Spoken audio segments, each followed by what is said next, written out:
That cold morning, no one expected an act of kindness to change everything. What started as another day on the road became a story the whole town tried to explain, and few had the courage to tell. Before we begin, subscribe and turn on the bell. Here, we show that behind the engines and the leather, there are still human hearts. The desert wind cut through the empty lots of Eldridge, Arizona, carrying the faint tang of sagebrush and diesel from the highway that skirted the town's edge. It was the kind of place where neon signs flickered to life at dusk over the single diner on Main Street. Their buzz, a lonely hymn against the vast silence of the night. Engines cooled in the dark behind the old garage, metal ticking like a slowing heartbeat, and rain-slicked asphalt gleamed under sporadic street lamps, reflecting the weight of lives paused just long enough to breathe. Jack Harlan pulled his Iron Hawks patch tighter across his leather vest as he stepped out of the motel room, the door creaking shut behind him like a reluctant confession. The air bit at his knuckles, raw from years of gripping handlebars through storms and regrets. At 42, Jack carried the road in his lines, deep furrows around eyes that had seen too many horizons without answers. His bike, a weathered Harley he'd named Ghost after the son he lost to a fever 4 years back, sat propped against the curb, its chrome dulled by dust. He wasn't here for the rally that had drawn the club to Eldridge. Those gatherings were just excuses now, a way to keep the Brotherhood's embers alive without burning out. No, Jack had ridden in solo, chasing a whisper of work at the garage, something to fill the hollow hours. The town square was already stirring under a thin December frost, strings of lights looping between lampposts like fragile veins. It was the weekend before Christmas, and the annual festival had transformed the dusty park into a makeshift wonderland. Booths hawking tamales and hot cider, a Ferris wheel creaking lazily against the pale sky. But beneath the cheer, Eldridge held its breath, the way small towns do when outsiders roll in. The Iron Hawks weren't welcome, not openly. Whispers painted them as drifters, with knuckles scarred from bar fights, and hearts hardened by the outlaw code. Jack felt the stairs as he walked toward the square, his boots thudding softly on the cracked sidewalk. A waitress from the diner, her apron stained with coffee, glanced up from hanging tinsel, her eyes narrowing before softening into that familiar mix of pity and wariness. He paused at the edge of the crowd, drawn by the laughter spilling from a cluster of kids gathered around a man in a red suit perched on a wooden throne. Santa Claus, Eldridge style. Portly old Ramirez from the hardware store, his beard more salt than pepper, handing out candy canes with a gravelly chuckle. The children, bundled in thrift store coats, pressed forward, their small faces flushed with the rare thrill of being seen. Jack leaned against a lamppost, the cold metal seeping through his gloves, watching as a girl no older than 8 tugged at her mother's skirt, whispering her wish for a new pair of shoes so she wouldn't have to walk barefoot to school anymore. The mother, a single woman named Lena with tired eyes and calloused hands from waitressing double shifts, nodded silently, her breath clouding in the chill. Jack's chest tightened, an old ache surfacing like gravel under tires. He thought of his boy, Tommy, with his gap-toothed grin and endless questions about the stars they chased on late-night rides. Tommy had wanted a telescope once, to map the sky from their cramped trailer. Jack had promised it, worked extra runs for the club to scrape it together. But the fever came swift, silent, stealing breaths until there were none left. The Brotherhood had rallied then, brothers covering shifts, pooling cash for the hospital, but it wasn't enough. Loyalty couldn't rewrite endings. The line shuffled forward, and Jack's gaze drifted to a man standing apart from the families, his posture rigid under a tailored wool coat that screamed money. Elias Crow, the billionaire who'd bought up half the town's water rights last year, turning farms to dust and folks to ghosts. Crow was here for the photo op, his PR machine spinning tales of philanthropy while his empire stripped the life from places like Eldridge. Jack had heard the stories at the garage, how Crow's latest deal would shutter the local hospital, shipping patients to Phoenix for efficiency. The man sipped from a thermos, his face a mask of practiced benevolence, but his eyes scanned the crowd like a hawk eyeing prey. A boy stepped up next, maybe 10, with messy hair and a patched jacket that hung loose on his frame. It was Eli, the kid from the trailer park, the one whose dad had skipped out years ago, leaving his mum to scrape by on odd jobs. Eli clutched a crumpled drawing, his small hands trembling as Santa leaned down. "What's your wish this year, son?" Ramirez asked, his voice warm against the wind. Eli hesitated, glancing back at his mother, who stood with arms crossed, her face etched with the quiet defeat of too many unmet promises. I want my dad to come back," he said, voice cracking like thin ice. The crowd murmured, a ripple of shared sorrow, but Eli wasn't done. He looked up at Santa, then straight at Crow, who had edged closer for the shot. "And I want the rich man to fix the hospital. My friend's grandma can't get her medicine here anymore. It's not fair." The square fell hushed, the words hanging heavy as the desert air before a storm. Crow's thermos paused mid-sip, his jaw tightening imperceptibly. Jack felt it then, the pull of that unspoken code, the one that bound the Hawks tighter than blood. No one hurts those we protect. The kid's plea wasn't just a wish, it was a crack in the facade, exposing the raw underbelly of Eldridge's struggles. Jack pushed off the lamppost, his boots scraping gravel, drawn inexorably toward the throne. He wasn't planning to speak, not yet, but the road had taught him that silence could be as damning as a fist. As he approached, Lena caught his eye, her expression a mix of surprise and guarded hope. She'd served him coffee at the diner once, listened without judgment when he'd let slip about Tommy. Now, she mouthed a silent thanks, as if sensing the shift in the air. Crow straightened, his gaze flicking to Jack's vest, the Iron Hawk's emblem glinting like a warning. The billionaire's smile faltered, just for a breath, but it was enough. In that frozen moment, with the wind whispering through the pines and the scent of pine needles from the festival tree mingling with exhaust, Jack stepped into the light. His voice, low and steady, cut through the quiet. "Kid's got a point, Santa. Some wishes ain't for toys." The crowd stilled, breaths held, as the first flakes of snow began to drift down, blanketing the asphalt in fragile white. The snowflakes melted on Jack's shoulders as he stood there, the weight of his words settling like frost on the crowd's collective breath. Ramirez, still in his Santa guise, blinked up at him from the throne, the candy cane in his hand forgotten.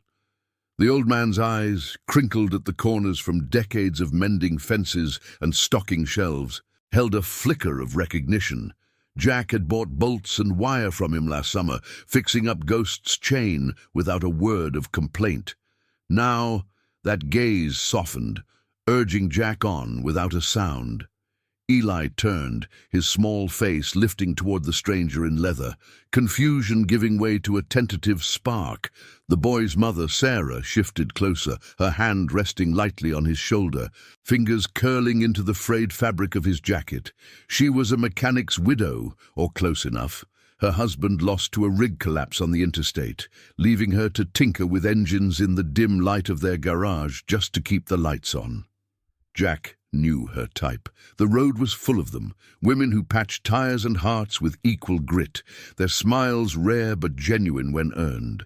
Crow cleared his throat, the sound sharp as a snapped twig, drawing eyes back to him. The billionaire stepped forward, his polished boots crunching the thin layer of snow that had begun to dust the ground. "Now, let's not turn this into a debate," he said, his voice smooth as oiled leather, laced with that boardroom authority that brooked no interruption. "It's a holiday. Kids want toys, not politics. He flashed a smile at the photographer trailing him, the camera's shutter clicking like distant gunfire. But Jack didn't back down. He knelt slowly to Eli's level, the cold seeping through his jeans, ignoring the ache in his knees from too many miles. Up close, the boy smelled of peanut butter and damp wool, reminders of simpler hungers. "What's your name, kid?" Jack asked. His voice low, the gravel of it softened by the wind. "Eli," the boy whispered, clutching the drawing tighter, a crude sketch of a hospital with stick-figure doctors and a sun that looked more like a halo. Jack nodded, his gloved hand hovering near but not touching, respecting the invisible boundary of a stranger's trust. "Eli, that's a strong name. Means ascended, you know, like rising above the rough patches." He glanced at Sarah, who met his eyes with a nod, her lips pressing into a line that spoke of nights spent calculating bills by flashlight. "Your ma's right proud of you for speaking up. Takes guts." The crowd murmured again, a few nods rippling through the families huddled against the chill. A waitress from the diner, Maria, with her silver-streaked hair pinned back and hands chapped from endless dishwater, leaned against a booth, wiping flour from her apron. She'd lost a brother to the same hospital cuts Crow was pushing, dialysis trips too far and too costly. Her eyes locked on Jack, a silent alliance forming in the space between them. Ramirez cleared his throat, breaking the tension with a rumble. "Well, Eli, Santa hears all wishes, even the big ones." He handed the boy a candy cane, but his gaze lingered on Crow, heavy with the unspoken judgment of a town watching its lifeblood drain away. Crow straightened his coat, the fabric whispering against itself, and forced a chuckle that didn't reach his eyes. Admirable sentiment, but reality's a bit more complicated. The hospital's outdated. Consolidation benefits everyone in the long run. He turned to the photographer, signaling for another shot, but the man hesitated, sensing the shift in the air. Jack rose, his shadow falling across the throne, the Iron Hawk's patch catching the light from the festival bulbs. He could feel the pull of the road calling him back. The empty highway beyond the square where engines hummed like forgotten prayers, but something anchored him here, the echo of Tommy's voice in Eli's plea, the way Sarah's hand trembled just enough to betray her exhaustion. The Brotherhood had taught him that protection wasn't always about fists. Sometimes it was standing firm when the world wanted you to look away. As the line resumed, shuffling forward with hesitant steps, Jack stepped aside, but not before murmuring to Eli, "Hold on to that drawing. Sometimes wishes start with paper and courage." The boy nodded, tucking it into his pocket, and Sarah mouthed a quiet, "Thank you," her breath visible in the dropping temperature. The festival carried on, voices rising in fragmented carols, the scent of roasting chestnuts mingling with the sharper bite of pine from the community tree. Jack wandered toward the edge of the square, past the diner, where neon spelled out "Open 24/7" in flickering red. Inside, through the fogged window, he saw Lena pouring coffee for a table of locals, truckers with grease-stained caps, sharing stories of loads hauled and lives derailed. One of them, Big Mike from the Iron Hawks, caught sight of Jack and raised a mug in salute. Mike was the club's quiet enforcer, a veteran with shrapnel scars hidden under tattoos, who fixed bikes by day and watched over the vulnerable by night. He'd ridden in with the rally group, their Harleys lined up like sentinels outside the motel. Jack pushed through the door, the bell jingling softly, and slid onto a stool at the counter. The warmth hit him like a balm, steam rising from a fresh pot as Lena set a mug before him without asking. Black, 2 sugars, the way he'd taken it last time. "Heard what you did out there," she said, her voice pitched low amid the clatter of plates. "Crow's not used to pushback. Town's been too broke to fight." He wrapped his hands around the mug, the ceramic hot against his palms, chasing away the numbness. "Kid deserved it. Reminded me." He trailed off, staring into the dark liquid, the reflection of his face fractured like old memories. Tommy's fevered eyes, the hospital beeps fading to silence. The Hawks had buried him under a desert sky, brothers standing vigil as the sun set on their grief. Lena leaned on the counter, her apron strings tied tight around a waist worn thin by worry. She was raising two girls alone, the youngest with asthma that flared in the dry air, treatments piling up like unpaid tabs. "You're not what they say, you know. The vest scares folks, but I've seen you tip extra, leave tools for the single mums fixing their own cars." Her words hung there, a bridge across the divide. Outside, the snow thickened, blanketing the empty road that led to the garage where Jack had hoped for work. The hospital loomed in his mind, a squat building on the outskirts, its lights dimmer each year. Corridors echoing with the coughs of those who couldn't afford the drive to the city. Crow's deal would seal its fate, turning compassion into a luxury. Big Mike clapped Jack on the back as he joined him at the counter, his voice a low rumble. "Rally's winding down tomorrow, but if there's trouble with that suit, we've got your back. Code's clear. No one rides alone." The words carried the weight of oaths sworn over campfires, loyalty forged in the crucible of lost battles. Jack nodded, the steam from his coffee curling like smoke signals. The diner hummed with life, forks scraping plates, laughter punctuating the sorrow, but beneath it all, the tension coiled, waiting for the next turn. As the afternoon light faded, casting long shadows across the asphalt, Jack felt the road's pull warring with this fragile stand. The wishes of children, the burdens of the overlooked, they bound him here, in the quiet heart of Eldridge, where snow fell like unspoken promises. The snow had turned the diner's windows into frosted canvases, blurring the world outside into soft edges and muted lights.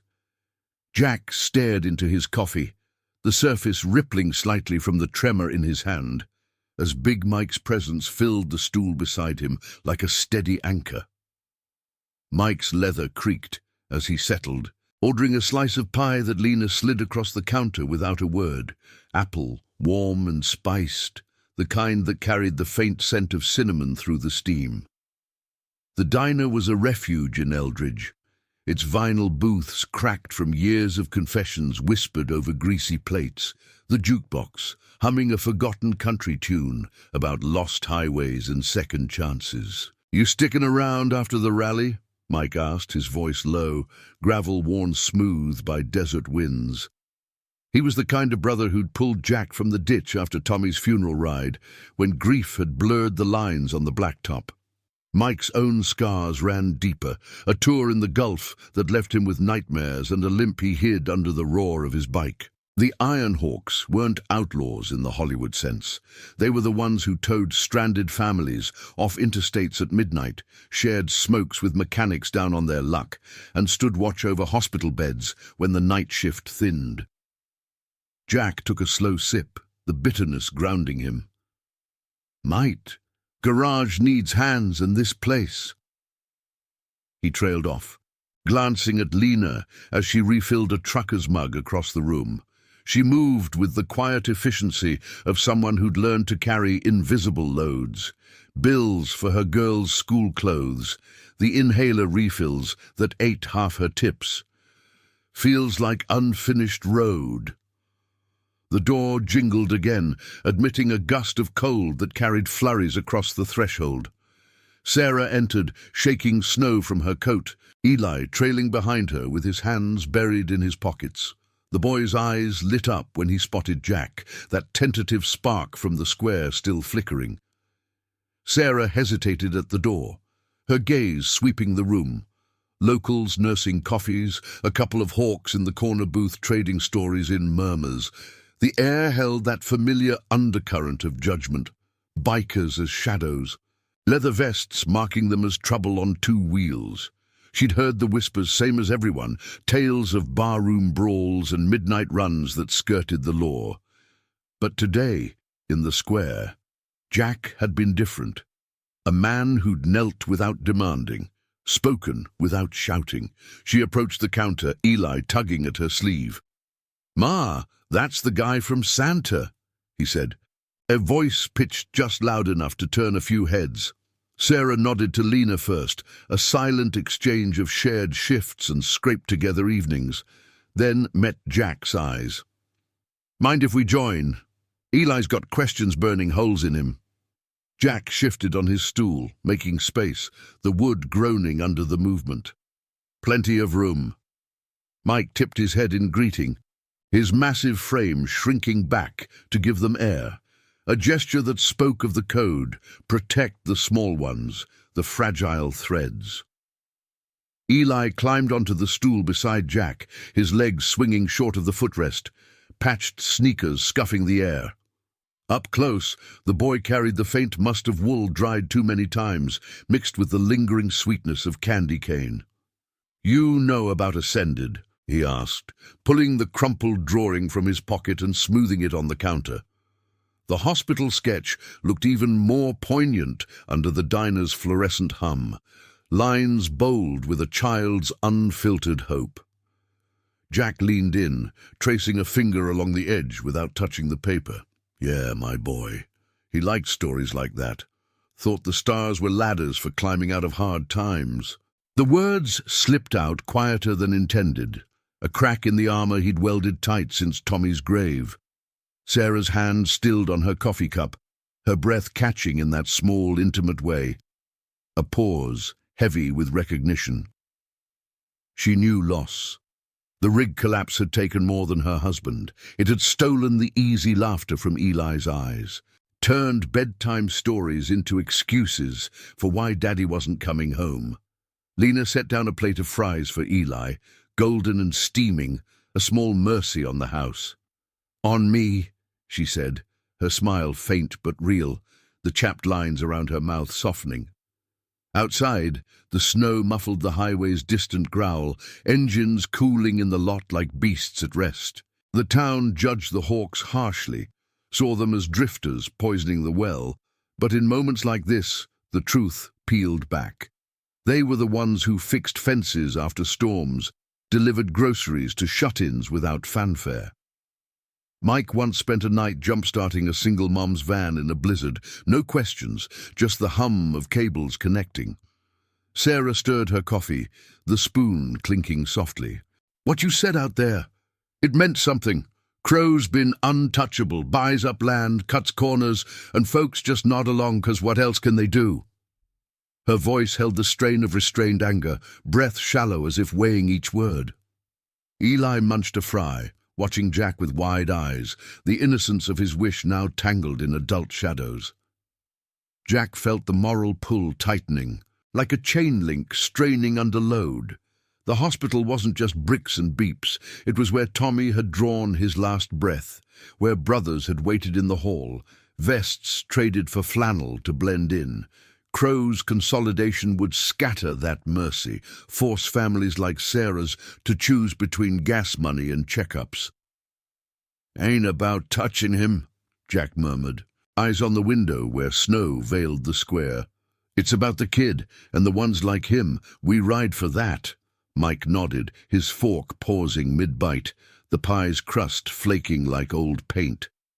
The diner fell into a companionable quiet, broken only by the sizzle of bacon on the grill and Eli's soft questions about bikes. Did they ever get tired? Did they dream of far places? Jack answered slow, painting pictures of horizons unbroken by greed, his voice a low rumble that eased the boys' fidgeting. As the afternoon deepened, shadows lengthening across the asphalt outside, Sarah's hand brushed Jack's arm in thanks, a fleeting touch, warm against the chill seeping through the glass. The Hawks weren't saints, but in Eldridge's margins, they were the quiet guardians. Loyalty aflame against the cold. The tension simmered, unspoken, as Crow's limo idled somewhere in the whiteout, waiting to reclaim the narrative.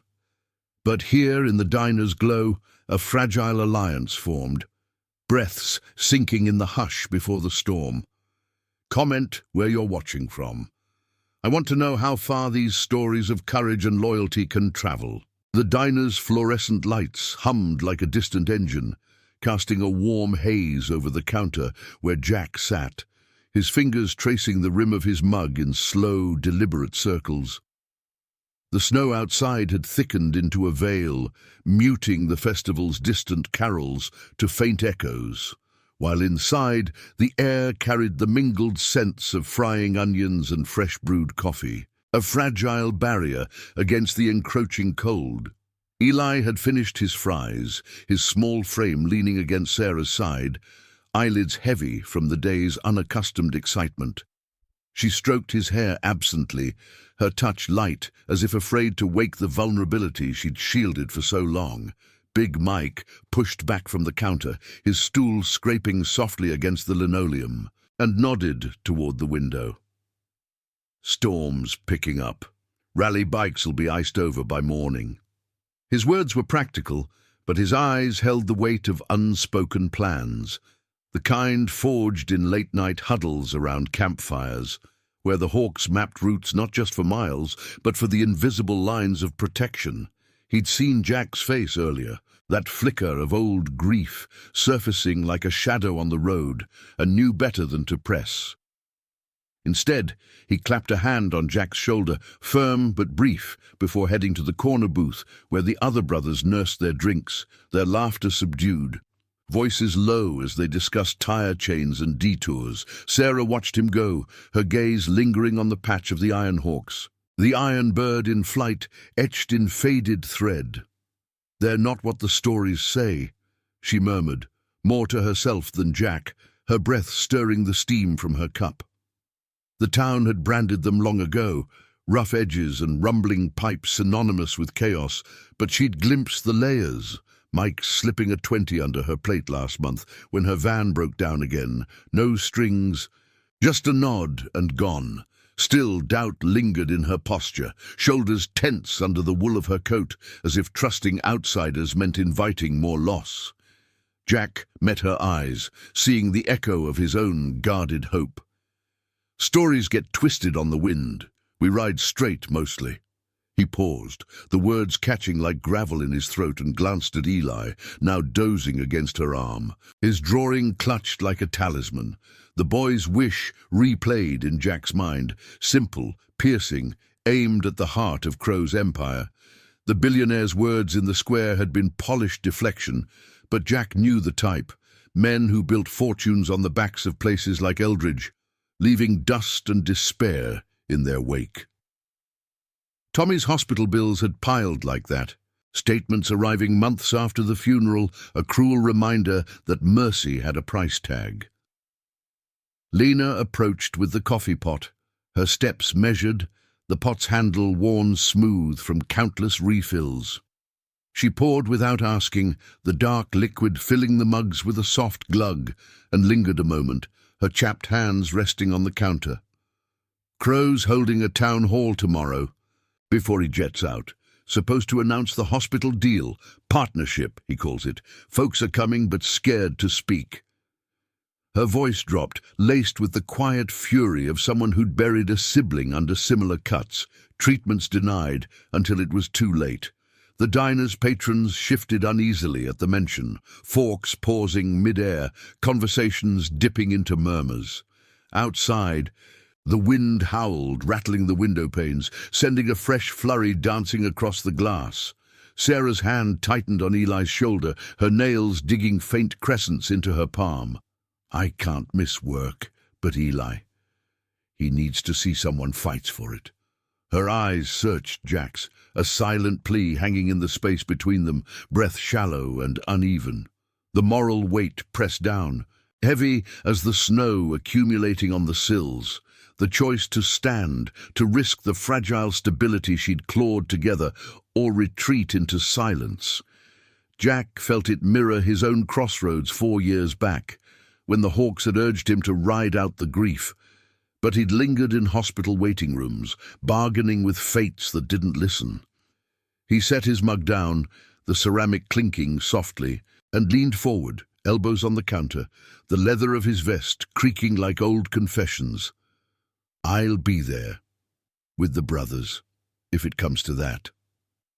The words carried the code's quiet promise, loyalty a thread woven through the club's veins, stronger than any law that favored the powerful. No one hurts those we protect, not kids with drawings, not mothers piecing together broken ends. But doubt flickered in his chest, a tremor like the engine's idle before a long haul. Crow wasn't some backroad bully. He had lawyers and lights, a machine that ground down resistance. Jack's hand clenched under the counter, knuckles whitening, the subtle strain betraying the storm brewing beneath his calm. The door jingled again, admitting a blast of icy air that made Eli stir, his eyes fluttering open. It was Ramirez, out of his Santa suit now, his flannel shirt dusted with snow, face ruddy from the cold. He stamped his boots on the mat, shaking off flakes that melted into dark spots on the floor, and made his way to the counter, nodding to Lena as she slid him a stool. Squares winding down, kids got their wishes, but that boy's words stuck with me. He glanced at Eli, who perked up at the sight of the man who'd played Santa, a shy smile breaking through his drowsiness. Ramirez ruffled the boy's hair gently, his touch paternal, worn hands calloused from hardware shelves and holiday shifts. "You spoke true, son. Town needs more like you." Sarah's lips parted, a soft exhale escaping, as if the old man's presence eased the knot in her chest. But her eyes darted to the window, where headlights pierced the blizzard. Crow's limo, idling at the curb across the street, its sleek black form a stark contrast to the rusted pickups lining the lot. The billionaire had emerged, coat collar turned up, speaking in low tones to his aide, gestures sharp and impatient. He glanced toward the diner, his gaze sweeping the fogged glass, and for a heartbeat it seemed to lock on Jack's silhouette. Tension coiled in the air, thick as the steam rising from forgotten plates. Jack's breath steadied, deliberate, as he watched Crow climb back into the warmth of his car, the door shutting with a solid thunk that echoed through the quiet. The limo pulled away, tires hissing on the fresh snow, leaving twin tracks that would fade by dawn. But the encounter lingered, a silent judgment on the margins where the overlooked lived, the bikers dismissed as threats, the single mothers invisible until crisis struck, the children whose wishes exposed the cracks. Lena wiped the counter with a rag, her movements rhythmic, absorbing the moment's residue. "Haul tomorrow if you're going." She trailed off, but her eyes held the invitation. A bridge from waitress to witness. Mike returned from the booth, his bulk filling the space, and murmured to Jack, "We'll ride in together. Slow, no show." The Brotherhood's compassion wasn't loud. It was the steady hum of engines flanking the vulnerable, the unspoken vow that outlasted the storm. As the evening deepened, the diner emptied slowly. Patrons bundling into coats and stepping into the whiteout, their footsteps muffled on the asphalt. Sarah gathered Eli, who yawned and waved sleepily at Jack, the drawing now tucked safely in her pocket. "See you tomorrow," she said, her voice steady now, laced with a resolve that mirrored the quiet fire in Jack's eyes. He nodded, watching them go, the door's bell a soft farewell. Alone at the counter, Jack felt the pull of the road warring with this new tether, the moral suspense of standing against a giant, the human ache of protecting what he'd lost once. The snow fell heavier, blanketing the world in silence, but inside, hearts beat on, fragile and fierce, waiting for the dawn's reckoning. The dawn broke grey and unforgiving over Eldridge. The snow from the night before compacted into a slick crust that crunched under tires and boots alike. Jack's breath fogged the motel window as he zipped his vest, the Ironhawk's patch catching the weak light filtering through the blinds. Sleep had come in fits, haunted by the echo of Eli's voice and the cold certainty of Crow's gaze piercing the diner glass. He could still feel the tremor in his hands from the night before, not from fear, but from the raw pull of standing on the edge of something larger than a single ride, a stand that could unravel the fragile piece he'd patched together since Tommy's death. Outside, the parking lot hummed with the low growl of engines warming up. Big Mike and a handful of brothers wiping frost from their bikes with oil-stained rags. The air bit sharp, carrying the metallic tang of ice and exhaust as the rally group prepared to roll out. But Mike had lingered, his massive frame hunched over his Harley, chain clinking softly as he checked the tension. "Haul starts at 10, he said without looking up, his voice a rumble swallowed by the wind. "We'll flank the edges. No noise, just presence." The words carried the weight of the code, a silent vow etched in every mile they'd shared. Protect the overlooked, even if it meant staring down suits who thought money bought silence. Jack nodded, swinging a leg over Ghost, the saddle cold against his jeans. The engine caught with a throaty cough, vibrations traveling up his arms like a pulse syncing with his own. They rode out in loose formation, the highway a blurred ribbon of white and grey, neon signs from the diner fading in the rear view like ghosts of last night's confessions. Eldridge's town hall squatted on the outskirts, a low brick building with peeling paint and a flag limp against the overcast sky. Cars dotted the lot already, rusted sedans from the trailer parks, a few pickups from the farms clinging to life, but Crow's limo gleamed like an intruder, parked front and center, its hood still warm from the drive. Inside, the air hung heavy with the scent of stale coffee and damp wool, folding chairs scraping as folks settled into rows under fluorescent buzz. Sarah sat near the front, Eli on her lap, his small hands fidgeting with the edge of his drawing, now creased from overnight worries. She caught Jack's eye as he entered with Mike, her nod brief but loaded, a shared breath of resolve amid the murmurs. Lena was there too, arms crossed over her apron, standing at the back with Ramirez and a cluster of diner regulars, mechanics with grease under their nails, waitresses whose shifts blurred into one endless day.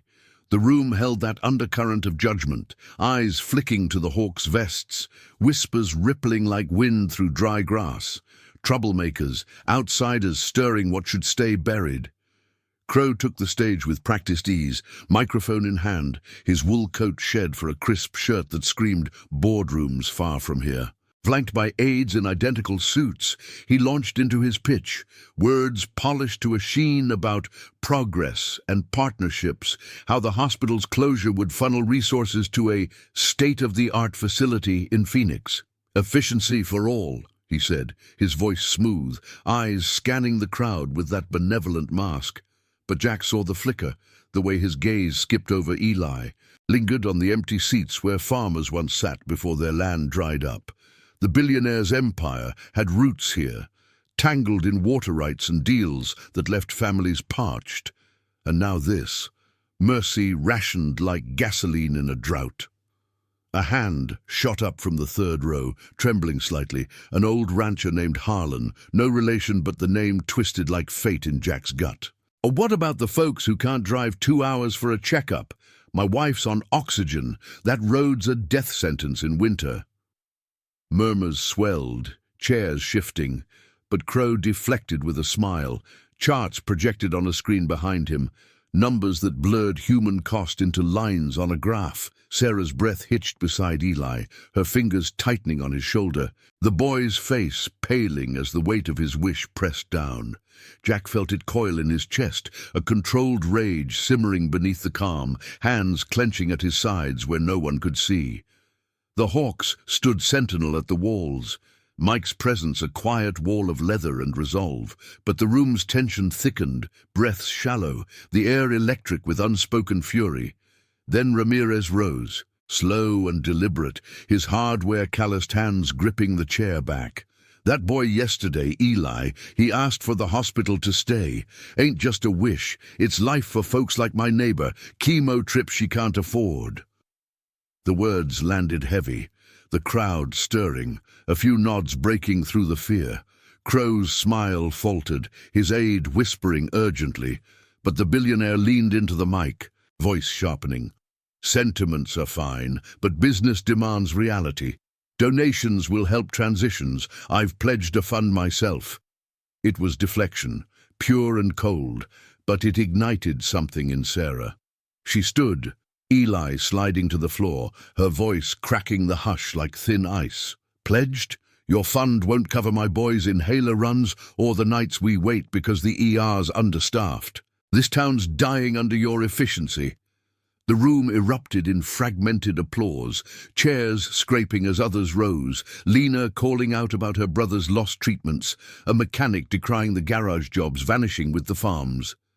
Jack's heart pounded, a steady drum against the chaos, compassion warring with the urge to step forward, to shield these voices from the machine grinding them down. He caught Eli's eye, the boy looking up with wide, searching eyes, and Jack mouthed a silent promise, the gesture small but anchoring. Mike's hand brushed his arm, a subtle check.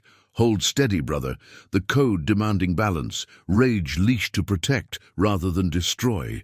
Crow raised his hands, calling for order, but his composure cracked, sweat beading at his temple under the lights. "This is emotional, I understand, but—" A shout cut him off, another voice from the back, the tide turning. Jack felt the moral suspense peak, his own past surging. Tommy's laboured breaths in that very hospital, the Hawk's vigil in the hall, loyalty that couldn't buy more time. Stepping closer to Sarah, he placed a hand on the chair beside her, not touching but near, a barrier of quiet strength. The billionaire's eyes locked on him then, recognition flashing, the Iron Hawks no longer shadows, but a force in the fray. As the meeting dissolved into raised voices and shuffling feet, the wind outside howled against the windows, rattling the panes like a warning. Crow retreated behind the stage, aides herding him away, but the seed was planted, tension rising like exhaust in the cold. The community's fragile unity cracking open the billionaire's facade. Jack lingered, helping Sarah gather her things, Eli's small hand slipping into his for a fleeting moment, warm and trusting. The rage burned, controlled, compassion its steady fuel. As they stepped into the grey light, the road ahead shadowed but shared. The grey light of afternoon seeped through the town hall's grimy windows, casting elongated shadows across the scuffed linoleum floor where scattered chairs stood like abandoned sentinels. Jack's boots echoed softly as he helped Sarah fold Eli's drawing, the paper crinkling under his fingers, its edges worn from the boy's anxious grip. The air inside clung heavy with the residue of raised voices, stale coffee mingling with the faint, acrid bite of tension sweat, and outside the wind whipped flurries against the brick walls, a low moan that underscored the fragile hush settling over the crowd. Folks lingered in clusters, murmuring in low tones, their breaths visible in the chill that had followed the heated exchange, coats pulled tight against the draft, seeping through cracked seals. Sarah's hands trembled slightly as she zipped Eli's jacket, her movements precise but laced with that quiet strain, the kind that came from holding back a flood. "They heard us," she whispered, more to convince herself than Jack, her eyes flicking to the stage where Crow's aides hastily packed charts and microphones, their faces taut masks of efficiency. Eli pressed close to her leg, his small frame vibrating with the aftershocks of the room's energy, but his gaze lifted to Jack, seeking that steady anchor amid the swirl. Jack knelt again, the cold floor biting through his jeans, and met the boy's eyes, his own voice a rumble softened by the diner's warmth from the night before. "You did good in there, Eli. Words like yours, they stick." But the moment fractured as the side door banged open, admitting a gust that scattered leaflets across the floor. Crow strode through, his polished shoes clicking sharply, no longer flanked by his entourage, but alone, his face a storm cloud of restrained fury. The billionaire's eyes locked on Sarah first, then Jack, the recognition sharpening into something colder, more personal. He halted a few paces away, the crowd parting instinctively, breaths held in collective pause. "This isn't over," Crow said, his voice low but carrying like gravel under tires, directed at Sarah but slicing toward Jack. "Emotional appeals make for good press, but they don't change facts. The hospital closes because it has to. Costs, inefficiencies. You're..." Theatrics just delay the inevitable. Sarah's breath hitched, a sharp inhale that betrayed the crack in her resolve, her hand clenching Eli's shoulder as if to shield him from the words. The boy shrank back, his drawing crumpling anew in his fist, the simple lines of hope now symbols of a fight too vast for small hands. Jack rose slowly, his shadow falling across Crow, the Iron Hawk's patch glinting dully under the fluorescence. Inside, rage simmered, a controlled burn, fueled by memories of Tommy's pale face under hospital sheets, the beeps slowing to silence while bills mounted like accusations. But compassion tempered it, a steady hand on the throttle. This wasn't about breaking a man, but mending what greed had torn. Facts, Jack echoed, his tone even, laced with the desert's dry edge. Like how your efficiency left families choosing between medicine and meals. Kid here's got a point worth more than your charts. Crow's jaw tightened, a muscle twitching beneath the smooth shave, his tailored shirt rumpling slightly as he stepped closer, invading the space with the subtle authority of one used to compliance. The room watched. Frozen, Lena's hands twisting her apron at the back, Ramirez's calloused fingers gripping a chair, Big Mike shifting near the door like a sentinel ready to flank. Whispers rippled, the town's misjudgment of the Hawks flickering in uneasy glances. Were they instigators now, escalating what should have ended in nods and departures? But Jack held his ground, breath steady, the faint scent of leather and exhaust clinging to him like a second skin, a reminder of roads travelled in loyalty rather than conquest. You think you speak for them? Crow pressed, his voice dropping to a hiss, eyes narrowing on the vest. Riders like you, drifters with a code that sounds noble until it turns to threats. I've built things here, jobs, progress. You're just stirring ghosts. Yet the words landed like a challenge, probing Jack's edges, but they unearthed something deeper, a tremor in Jack's chest, the weight of unspoken grief pressing against his ribs. Tommy's fever, the hospital's dim corridors where nurses rationed time, the Hawks pooling cash in a motel room, their vests shed for shared silence. Crow's empire mirrored that indifference, turning lives into ledgers, and the parallel ignited a moral fire, rage leashed by the need to protect, not destroy. Sarah interjected, her voice cracking the standoff, strained but unyielding. He's not threatening, he's standing. For once, someone seeing us, not the margins, not the costs.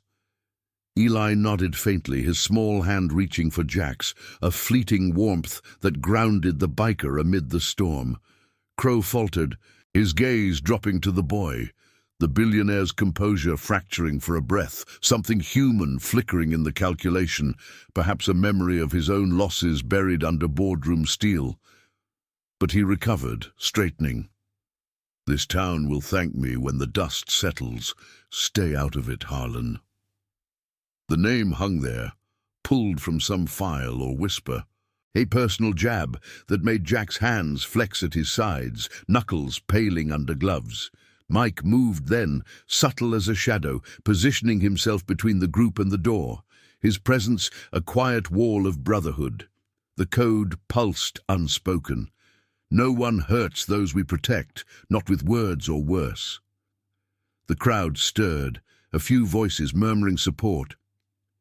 He's right. From a mechanic in the corner, his grease-stained cap pulled low, eroding the silence that had once judged the outsiders. Crow turned on his heel, the click of his shoes retreating, but the tension lingered, coiling tighter, breaths ragged in the aftermath. Jack exhaled slowly, the air escaping like steam from a cooling engine, compassion winning the moment as he ruffled Eli's hair gently. Let's get you home. Storm's not done yet. They stepped out into the whipping wind, snow stinging faces like tiny accusations, the parking lot a white expanse where bikes stood resolute beside rusted cars. Sarah walked beside Jack, Eli between them, the alliance forged in the hall, now tested by the cold. Internal conflict gnawed at Jack, the pull to ride out, leave this fight to those with roots. Warring with the loyalty that bound him here, to the boy who echoed his lost son, to the community peeling back its judgments layer by layer. The limo pulled away ahead, tires churning slush, but Crow's glance in the rear view promised escalation, a shadow on the horizon. As they reached Sarah's van, engine coughing to life under Mike's jump from the truck, Jack felt the rage balance on compassion's edge. The road ahead, fraught with the weight of choices yet to break. If this story already has your heart, hit the like button. It helps the story of Jack Harlan reach more people who still believe in humanity. The wind howled across the parking lot like a reluctant confession, whipping snow into eddies that stung Jack's cheeks as he watched Sarah's van sputter to life, its taillights blurring red through the flurry. Mike's truck idled nearby, exhaust curling upward in lazy spirals, a faint warmth against the encroaching dusk that painted the sky in bruised purples. Eli waved from the passenger window, his small hand a pale blur, before Sarah pulled away, tires crunching over the compacted ice toward the trailer park on the town's frayed edge.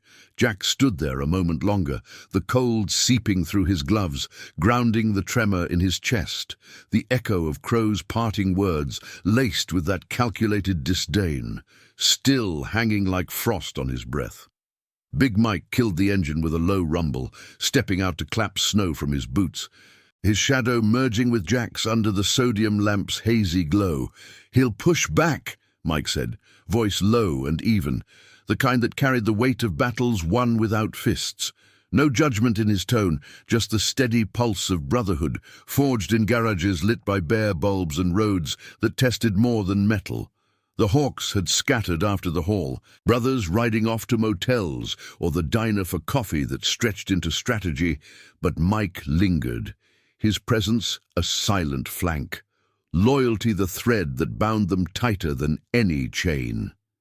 Jack nodded, swinging a leg over Ghost, the bike's frame groaning softly under his weight, as if sharing the ache in his joints. The engine caught with a throaty sigh, vibrations traveling up his spine, chasing away the numbness, but not the gnawing pull inside. Rage tempered by compassion, the moral tightrope of protecting without shattering what little held this place together. They rode out slow, formation loose against the storm, headlights cutting swaths through the whiteout, the highway a ribbon of isolation where neon from distant billboards flickered like half-remembered dreams. Eldridge receded in the mirrors, its squat buildings huddling against the gale, but the day's fractures lingered. Sarah's strained exhale, Eli's trusting grip, the crowd's murmurs shifting from suspicion to subtle alliance. By nightfall, the motel lot was a graveyard of cooling engines, snow drifting over handlebars like veils on the departed. Jack dismounted, boots sinking into the fresh powder, and made his way to the room, the doors creak a familiar sigh. Inside, the air was stale, heated by a radiator's hiss, and he shrugged off his vest, folding it carefully over the chair, the Iron Hawk's emblem staring back like an old friend's gaze. Tommy's photo sat on the nightstand, a faded snapshot from a roadside stop, the boy's grin wide under a helmet too big, stars pricking the sky behind them. Jack's fingers brushed the frame, a pause heavy with the unsaid, grief surfacing like oil in water. He'd ridden for escape once, horizons swallowing the pain, but here, in this margin of a town, the road circled back. Eli's wish a mirror to the one he'd buried, compassion demanding he face it, not flee. A knock rattled the door, soft but insistent. It was Ramirez, bearing a thermos of coffee from the diner, steam escaping as he unscrewed the lid, the rich aroma cutting the chill that clung to his coat. "Lena sent this, said you looked like you needed it after today." The old man's eyes, crinkled from years of squinting at shelves and skies, held no pity, just the quiet acknowledgement of shared margins. Hardware clerk turned Santa, unpatching lives with bolts and belief. He settled on the bed's edge, the springs creaking under his weight, and poured 2 mugs, the liquid dark and grounding. Crows calling his people, heard whispers at the hall, lawyers inbound by morning, spinning it as disruption. Jack took the mug, warmth seeping through the ceramic, easing the knot in his shoulders. The room fell into companionable silence, broken only by the wind's muffled roar and the distant tick of snow against the window. Ramirez stirred his coffee slowly, spoon clinking like a metronome to unspoken thoughts. Town's talking different now. About you, the Hawks, not as shadows, but shields. Sarah stopped by the store earlier, Eli in tow. Boy asked for wire to fix his Ma's tail light. Said a rider taught him knots. The words landed soft, reframing the day's chaos, judgments peeling away like old paint, revealing the humanity beneath leather and exhaust. Jack's breath steadied, a long exhale fogging the air, the internal storm ebbing as loyalty's quiet justice took root. Outside, the lot stirred faintly, engines humming to life as brothers checked lines for the night. A ritual of care amid the isolation. Mike's silhouette passed the window, nodding through the frost, his limp barely noticeable in the snow's hush. The code pulsed there, unspoken. Forgiveness, not for the powerful, but for the overlooked, second chances woven into every mile. Jack thought of Crow, the billionaire's flicker of something human in the hall, a crack in the armor, perhaps grief of his own, buried under empires built on others' ruins. No kneel yet, but the seed was sown, moral suspense resolving not in vengeance, but in survival's fragile web. Ramirez rose, mug drained, and clapped Jack's shoulder lightly, calluses rough against the vest's leather. Rest up. Dawn brings its own roads. He slipped out, the door latching with a soft click, leaving Jack in the radiator's glow. He sat there, photo in hand, the weight of unspoken guilt lifting just enough to breathe. The single dad's answer, simple as a wish, rippling through Eldridge's veins like rain on asphalt, washing clean the margins where hearts still beat fierce and true. As the storm quieted to a whisper, the desert wind carried the faint hum of engines into the night, engines that guarded not just the road, but the fragile light of second chances. Subscribe for more stories of compassion, justice, and redemption. Thank you for watching the case of Santa asked kids their wishes. The single dad's answer made the billionaire kneel. See you in the next one.